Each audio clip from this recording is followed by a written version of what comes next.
Winning Cures Everything. Now for your hosts, Gary and Chris.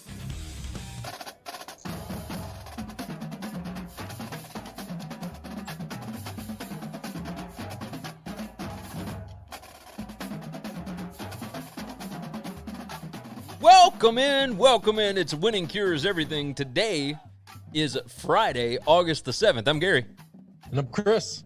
And much to discuss. Of course, there are tons of nonsensical stories that we could get into, but we're actually going to dive into some real news along with some of the nonsense. So make sure that you go over to the website. winningcureseverything.com is the place to be. All of our picks, previews, podcasts, videos, and social media platforms are over there. If you are watching the show live right now, you are either on Periscope, Twitch, YouTube, or Facebook. Make sure that you like whichever one of those you are on, and that you subscribe to it, and that you share the show out.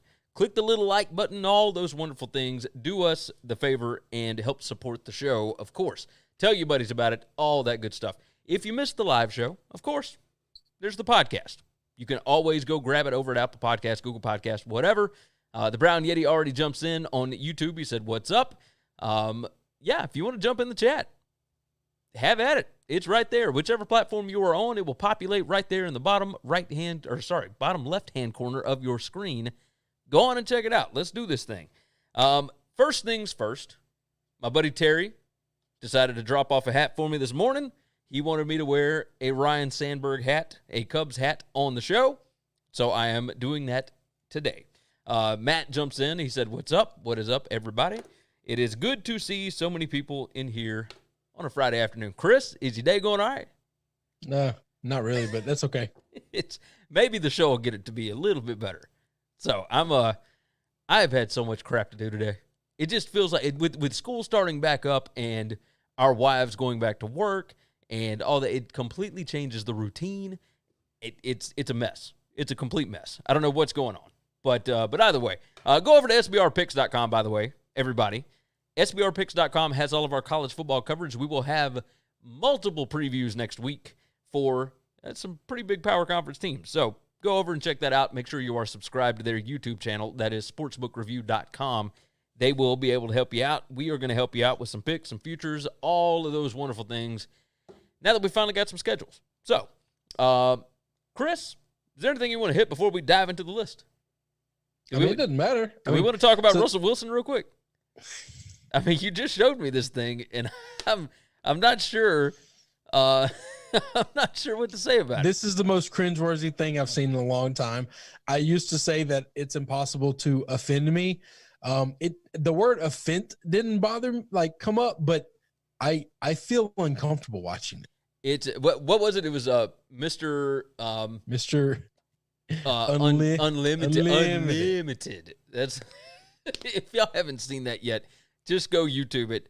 Russell Wilson. I've lost Mr. a lot Unlimited. of respect for Russell. I will be selling all my Russell stock. This guy, I mean, here's what happened though. He got paid. He won a Super Bowl. He has been really good on the field, and then he got paid. So he gets Sierra, whatever her name is. He's got the super fancy model wife. He's got, the child now. He's staying at home. He's been quarantined for a while. He's in Seattle. Obviously, we love Seattle. It's a little left-leaning. You can get some edibles. Oh, there's no doubt that this is a guy who my first thought was this is his first time ever trying weed. Like the league finally legalized it and said, we're not going to test for weed anymore. And so Russell's like, oh, I won't break a rule. Let me see how many edibles I can eat. That kind of is what it seemed like. This is what happened, and it's weird. Yeah, it's really strange. If you have not seen it, go over and I'll tell you watch this. I think he would be a really hard person to be his teammate. Yes. Because yes. because you want your quarterback to be cool. You want your quarterback to either be like Mr. Cool, or you want your quarterback to kind of be Mr. Boring and say nothing. This guy used to have that as Mr. Boring. He's a nerd. But he is not. No. This is not a nerd thing. This is a different level. No, this is different. This is different, man. This is weird. How about instead of nerd, is it corny? It's a little corny. It's a lot weird. It's uncomfortable. It's uncomfortable. He's all right. a corny weird MFer is what he is. I would Terry, tell you this: if I was Sierra, like, I ain't staying with that guy. but here's the thing: Like, she's on the video. I'm not doing this. Like, she is on the video and she is talking No, about. I think like, she was made to be on the video. I think she was asked multiple times to be on the video, and I think there was like 6 takes before he got one that he was happy with, because she was not really thrilled about doing this. She's like, really? Are you going to post this? Like, why would you post this? Why do you know? Babe, come on! Like, it'll be cool. Everybody think it's funny. No, they don't. This is a got to go situation for me. Yeah, this I'm is drawing bad. up papers. That's As soon as he goes back to work, I'm drawing up papers and I'm moving all his shit out. There you go. Terry jumps in already. He said, "Oh, what's up? Nice hat, Gary." There you go. Michael said, "A little left leaning. They're as far left as you can possibly get." I was trying to be nice, Michael. I'm sure that there are some Republican people. I don't think they state. take that as an insult. I think they want to be that. So it's okay. It's right. not like you're insulting them by saying that. No, it's a that's broad what they've chosen to be. It's a broad generality, but yes, 100%. You're right. Terry said, "Give you a Cubs hat, you put the jinx on them. Now there's no game tonight." Yeah, we're not diving into that today, but yeah, St. Louis, still postponed. Had another test positive today, so they're holding out, and we'll see what happens tomorrow. But either way, we got plenty of sports tonight. The only thing I wanted to talk about that you weren't going to talk about is Tiger Woods changed his putter. We'll do a little bit of golf talk. I've got that for the number 4 topic here. All right, well then let's go. Let's dive into this. All right, first off, some serious news. The SEC released their protocols today for the season. All of their medical, ish, whatever. They are supposed to, at some point today, release the 2 teams that are going to be added to everybody's schedule. Now, who knows when that's actually going to happen, because we're sitting here at 2:53 p.m. Central Time, and there's not a damn thing that's come across. And I don't know how hard that could possibly be, but either way, they're supposed to release those 2 teams today, and then sometime next week, they're supposed to have a full dated schedule, a full calendar, and then we'll figure it out from there. But here's the deal on this. Ben Kirkevall over at CBS Sports says the SEC will implement additional safeguards for athletes, coaches, and other game day personnel as it marches towards its 10-game conference-only schedule beginning September 26th. The additional measures are on top of the minimum guidelines set forth by power conferences and the NCAA earlier in the summer. The additional protocols for all fall sports range from more frequent testing to face covering mandates, along with a medical response and quarantine plans. Basically, let's dive into this. Student athletes and coaches are going to be tested twice weekly, so typically Sunday and then on Wednesday prior to game time. Now, if we want to dive into how ridiculous that is, then we can, but I don't know. I don't know. Why would you not test on Friday before the game? I mean, I guess if it takes 3 days to get results back, maybe? Like, maybe those are the tests that they bought? Can you explain that? No, but it doesn't make sense. I mean, it shouldn't take 3 days. If you get tested on Wednesday, now in Olive Branch, you can go and get a test done and have it back in less than 24 hours. Yeah, so why in the world would you not, at the very least, be tested on, like, Thursday night, or Friday morning, and that way Saturday morning before the game, you can figure out, okay, if somebody has it. But the issue there, I guess, is if you've got contact tracing and all that kind of mess, then I don't know. Either way, it's a bit of a mess. So next up, medical staff who have a reasonable expectation for daily or frequent student-athlete interaction will be required to undergo similar surveillance as the student-athletes and coaching staff. Medical staff who only interact with a team on game day shall be PCR tested once per week, 3 days prior to assigned competition at the respective member institution where such personnel shall operate. I'm trying to figure out really why you would test on Sunday. I mean, I guess like day after a game, like would that matter? But honestly, we've learned about this virus that it can incubate for, up to 4 days. So I don't know. Some of this stuff I just don't get. And then next is all coaches, staff, and non-competing student athletes are required to wear a face mask, neck gaiter on the sideline. Physical distancing should be employed to the extent possible, which is going to be impossible on the sideline. You know that they're all going to be on top of each other. They always are. It says competing student athletes shall wear a neck gaiter that can be used for timeouts, conferring with coaches on the sideline, etc. At this time, face shields are not a suitable replacement for a face mask. Neck gaiters for non-competing student athletes, coaches, and other staff on the sidelines. Additionally, all officials are required to wear a face mask when physically distancing cannot be achieved, excluding active play. Individuals working the sideline will be required to wear a face mask at all times.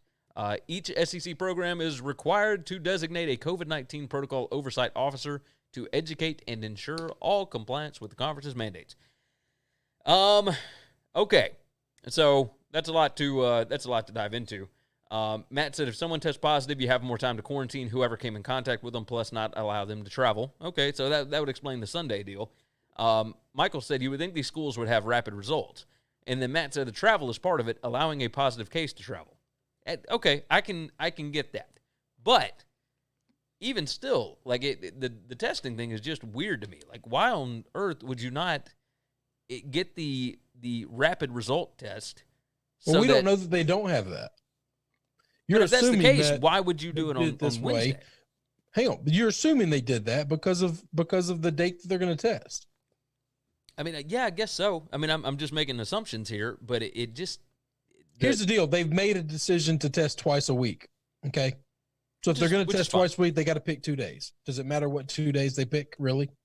I mean, I might would have done we have Thursday. Found you can test positive one day and then test negative the next, or test negative one day and test positive the next. I guess what they don't have in here is this whole thing about, because we've seen a lot of false positives. So if you get Matt just jumped in, he said they're risking their lives, Gary.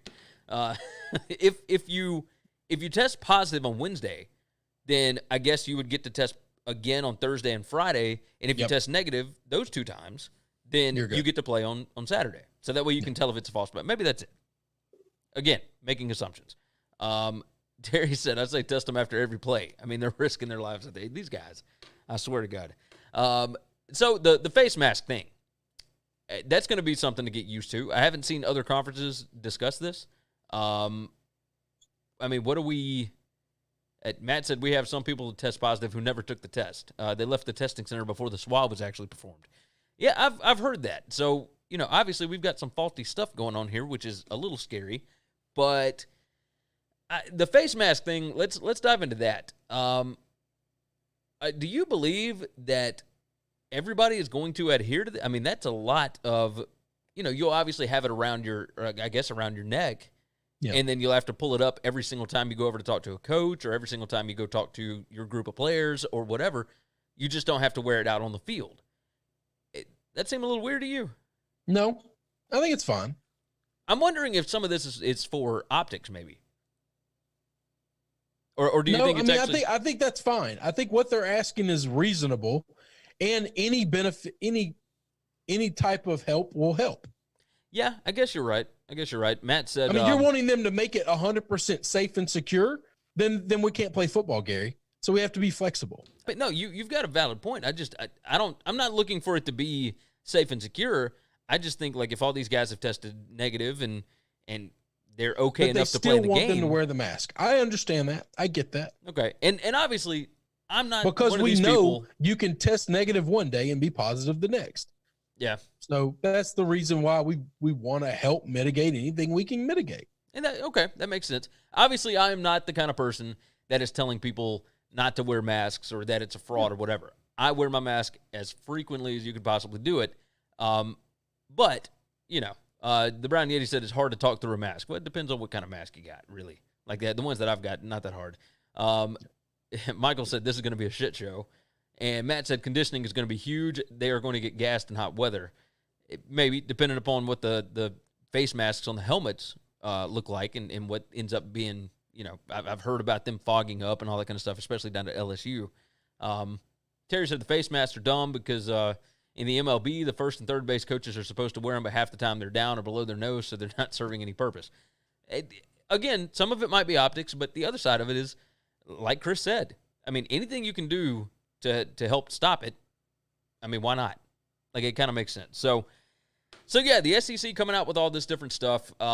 They have their list of things to, I guess, to make it where they will have to cancel a game. That has not been released from what I have seen. But they do have that protocol set up for, if this happens, then we'll end up having to cancel games, right? Because as it stands, it was like, okay, well, do you go on and play if an entire starting offensive line goes down, but the backup offensive linemen are good? Like, can you still play that game, or do you have to postpone it? Nobody knew exactly what the situation would be, but apparently now we've got it, and I mean, I'm sure it'll be released eventually. Michael said, it is clear as mud. Let's just play football. These schools just need to agree and do their best. I mean, I agree with you. But at the same time, I don't think this is hurting anything. Matt said they can't haze freshmen with butt chugging this year. No, they're not going to be doing any of that. You've got that right. So this kind of leads us into our next topic, and that is NFL and college football opt-outs. Now, I'm not going to go through an entire list or anything like that. In the NFL, we have had 69 opt-outs. And, of course, obviously, you see the tweet come across, and then every single response is nice, right? So you've got all that. But we are starting to see a massive number of college football players that are deciding to opt out. Now, we thought this was going to be a major problem if they decided to play in the spring. And we've got a mix here in college football of players that are wanting to make sure that they are good to go for this coming season, like for the next NFL season. And then you've got other players that just don't know what the long-term ramifications are, and they don't want to risk it. There were 6 guys at Maryland, including starting quarterback Josh Jackson, who decided to opt out today. On top of that, you got offensive lineman Jordan Reed, who, from the ratings that I've been going through, is the best player at Michigan State. You got all kinds of guys. Chandler Wooten, linebacker at Auburn. Rondell Moore, of course, you and I talked about him last night. Just a ton of guys that are opting out for this season because they don't want to take a risk. And we totally get that. Totally makes sense. Were you surprised at the number of college football players that were deciding to opt out just because of the fear of the unknown? No, because I think the season's going to be a weird season anyway. And you just don't want this to be your last. If this season ends up being a shit show, you would like to not have that be on your resume going to the NFL if you've already got a pretty strong resume. Yeah. No, I can understand that. Terry jumps in. He said, I wear my mask, and I can understand because when I'm working, it's hot. Hold on. I got a bunch of them. It's hot. It gets hard to breathe through them. So what happens during the heat when half the coaches pull it down? Yeah. Well, they're just going to pull it down, guys. I mean, yeah, sometimes it's going to happen, but it's if still you watch better. the NBA, these guys just pull it down. Okay. Yeah. You're right about that. Matt said it's going to be great for bench players to get to start and get reps on the field, more game film. Yeah, 100%. I think it's going to add more depth for the next season for sure. But we still don't know exactly what's going to happen with eligibility. We're still trying to figure that out for, you're supposed to have 85 scholarships. I'm sure the NCAA is going to come out and fix that, but who knows at this point? Who knows? The NFL stuff, 69 seemed a little low to me for the number of players. Were you surprised at that, or do you think there will be more once we get into the season? And by more, I mean like significantly more. No, I thought this is. I don't know what I was thinking, but this is about right. And it's mostly offensive linemen. It's mostly the guys who are, I guess, the pushed most to be at overweight risk. For their position. That makes sense. I thought, obviously it's something that we knew was going to happen. But it's so weird when you do see the kids actually, the names popping up. Like that's what makes it a little bit crazy. Let's see. All right, let's move on to this next topic. I thought we had some more chats coming in. Write down my time. Let's talk about rookie cards. Now, Darren Ravel tweeted about this. There was an auction on Thursday. An unopened case of 1986-87 Fleer basketball cards sold at the auction for $1.8 million, according to Darren Ravel. The case contains 12 boxes of 36 packs each, could contain upwards of 40 Michael Jordan rookie cards. Now, it's also got rookie cards for Karl Malone, Hakeem Olajuwon, Charles Barkley, Clyde Drexler, and Patrick Ewing. It says, how rare are these cases? The guys who track these things are shocked to see this case in existence. The last time I knew of a sealed 86-87 Fleer case hitting the market was in the late 1990s. I haven't handled a sealed case since the late 80s, and I didn't think one still existed. Steve Hart, owner of Baseball Card Exchange, told Sports Collector Daily. All of that stuff that's in there. Now, here's the crazy thing to me. It's not a box set. It's a case. Yeah. So it's packs of cards. So you don't actually know what's in it. But you would expect, with that many different cards, that you're going to get those rookie cards for Malone, Olajuwon, Barkley, Drexler, Ewing, and then Michael Jordan. It said it could contain upwards of 40 Michael Jordan rookie cards. Now, I could not imagine having the money to pay $1.8 million for a box of cards. Like, I used to collect baseball cards, basketball cards, whatever.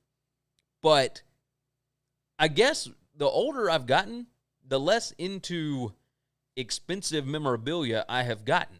Is there anything on the planet that you could ever see yourself paying that large of a sum of money for if you had the money? Not for memorabilia wise, no. But I just don't collect stuff though. I would pay for experiences, but I would never pay for stuff. I think that's where I'm at. Like, I would rather pay but for that's Disney that's World. What I've become over time and over life is just I realize that doing things, experiencing life, it's an important thing that we just don't do enough of, and we do a whole lot of just buying shit. Yeah. And I'm out of the buying shit business. Would you consider this, I guess, an investment? Yeah, I mean, the only reason that you would buy it is to possibly try to either flip it or, profit from it. But it's just a gamble. You open it could be 40 Jordan cards. Really? Well, somebody could do the math on how many Jordan cards were ever made, okay? And then how many have ever seen the market. Yeah. And then we can kind of work backwards from there. And if you think, well, there's 40 left and this is the only box, the chances of 40 Jordan cards in one box, I think is a little ridiculous. That's that. But even if let's say there's 3 Jordan rookie cards and one of each of all the rest of the guys, what's that add up to? Is that $2 million? I doubt because it. we definitely know in the card business that it's the ones that are worth $100,000 or $10,000 or $5,000 or maybe even $1 million, and then the rest of them are kindling. Yeah. No, that's Terry jumps in. He said, "I bet you get one rookie card and a bunch of shit." Yes. Now that one rookie card, if it's worth $2 million, then great. Yeah. It was a decent buy. If it's not, then you just pissed away a lot of money. Yeah. Terry said, "That's insane. You get the same cards over and over again, and it's never the good ones." Then he said, "Hey, you're wearing expensive memorabilia. That hat was $40. Yeah, Ryan Sandberg. I'm with you. Michael jumped in on Twitch. He said, "Cards have gotten expensive like everything else. Plus, I would be the guy that buys it and doesn't get one Michael Jordan rookie card." And then the Brown Yeti said, "I think you can tank for that much." And then Matt said those cards could go up in value and make that money back. And then Terry jumps in on Matt's thing and said, "Not unless he gets them all signed." Like, that's just the thing. Listen, just buy gold and silver with your money. If you got $2 million, don't buy something with somebody's picture on it. Hey, gold stocks are going through the roof right now. I am making a fortune in the stock market right now because I bought a bunch of gold and silver for pennies back when the pandemic hit. But you're talking stocks, right? Not real physical gold? I'm talking stocks at this point. No, I'm not talking real physical. I buy physical. No, that makes sense. I have a big safe. Shh, don't be telling nobody about this, man. They can't come get it. They're going to have to fight you for it, right? Good Lord. Let's say there's a dead body here. They still got to get it out. Yeah, you can't get into that. And safe's like moving a car with no wheels. Brown Yeti said, or firearms. They never go down. So gold or firearms? One of the other. Yeah. Just invest in ammo and gold and silver. You got that right. Terry said, "Yep, gold and silver are nuts right now." Let's see. Boy, making some cheese on that. Yeah, you got that right. All right, let's dive into this topic. You wanted to talk about this one. I don't know the first thing about what is going on with this, so you were going to have to lead here. Okay, this could be a legit story. All right, this could be a legitimate story. I like how you lead off with that. This could be that I still live in the body of a 38-year-old, but the brain of a sophomore. Okay, this is a quote about Tiger Woods changing his putter. Okay, this is a quote, straight quote. See if I can do this without cracking up. It's basically the same putter, but with a little bit more flexibility in the putter. He's able to change the weights around a little bit, but it's the length. It's the length that's the difference. He's got a little bit more length in there, so he can practice a little more without back pain. And all I could think of is just dick joke after dick joke after dick joke. And I thought, is golf like getting funny? Are we doing this? Are we taking the greatest coxman in golf history and making putter jokes? Now got an old man back, and so we got to give him a little more length. That's pretty funny. That's pretty funny. I just thought that was funny, and I wanted to bring it up. And there was a chance, there was a smicking of a chance that I was going to do the show solo, and all I was going to talk about was making fun of Russell Wilson and Tiger Woods' dick jokes. That's all I had. I think a lot of people would have been okay with that. That's Michael. That's all the show that I would have had. Michael jumps in. He said Bryson had too many protein shakes. He broke his driver. Yeah, I saw that. I literally saw that tweet right as we were about to go live. Did you see the video of them asking the PGA players what they eat for breakfast? And all right, so there's a feud between Bryson DeChambeau and Brooks and Brooks Koepka, and they were interviewing Brooks, and they were like, "So what do you eat for breakfast?" And he said, 6 eggs, 5 pieces of bacon, 9 protein drinks, and he starts laughing, and he looks at him and says, keep that in there. Keep that in there. That's funny. He is trolling Bryson non-stop. At what point do we get an actual fisticuffs on the course? No, I don't. See, I don't know that that's where it's going to come down to. At some point in time, because both these guys are good at golf. Yeah. At some point in time, we're going to get a pairing. And golf is going to try to avoid it like crazy.